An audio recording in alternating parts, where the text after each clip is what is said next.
Et puis 1 kilo, ça peut faire la différence, quoi. Ouais. C'est ça qu'on peut voir, c'est ça que les garçons, par exemple, vont dire ah bah non, celle-là, elle a un peu moins que pour les l'autre, hop, je vais choisir celle-là.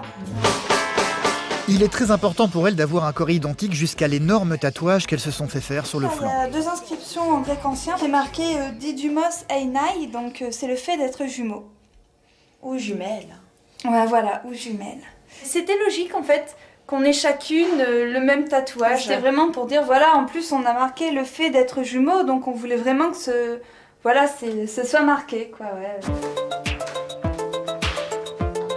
Dans la maison, elles ont chacune leur chambre, même si au final tout cela reste théorique. Dans la pratique, ça ne se passe pas vraiment comme ça. On va avoir ma chambre, je l'utilise pas du tout en ce moment, donc c'est pour ça elle est très désertique, on va dire. Désertique parce qu'en fait, même la nuit, les sœurs ne parviennent pas à se séparer. Elles dorment ensemble dans la chambre d'Émilie. Donc ici c'est ma chambre, enfin c'est là où maintenant Lise elle dort aussi parce que souvent on a une chambre pour 2. C'est un peu nul d'avoir chacune une chambre plutôt, c'est triste. Moi aussi j'aime bien être dans la chambre d'Émilie parce qu'il y a tout.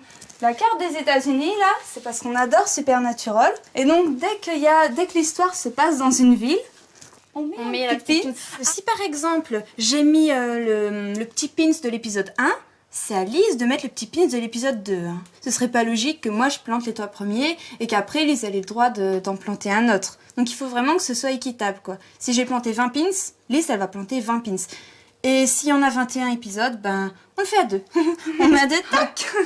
Des exigences au quotidien que les deux sœurs ne vivent pas du tout comme une contrainte. Les gens qui n'ont pas de jumeaux, ils n'ont pas de chance, quoi. Nous, on trouve que c'est vraiment une chance et c'est pour ça on remercie notre mère de ne pas nous avoir séparés dès la crèche ou dès la maternelle, de nous avoir habillés pareil jusqu'au collège, hein, quasiment, même au lycée. Ouais, je vais vous faire bouger. Une maman qui a toujours du mal, encore aujourd'hui, à savoir laquelle est Émilie et laquelle est Lise. Un grand sourire. Merci. On change ? Ouais. Changer. Ben, j'arrive généralement à les reconnaître, mais il faut quelques secondes quand même. Parce que comme elles ont la même allure, la même façon de marcher, c'est pas toujours évident. Au téléphone, je reconnais pas leur voix. Je me trompe des fois. Mais sinon, en regardant bien, il y a quand même des différences. Elles ont été élevées ensemble, à la crèche elles étaient ensemble, à l'école, ça a suivi jusqu'au bac et même après les études. Lise et Émilie adorent contrôler leur vie et leur univers dans le moindre détail. Elles ont déjà décidé à quoi devait ressembler leur vie future. On s'imagine bien avec des jumeaux, vivant dans une grande ferme au carré.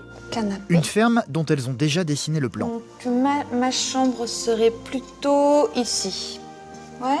Ouais, parce qu'ici je verrais bien le salon. Donc je vais mettre chambre d'Émilie. D'Émilie plus copain. Pour le moment, il s'agit d'un jeu. La réalité, elles le savent, est bien plus compliquée que ça.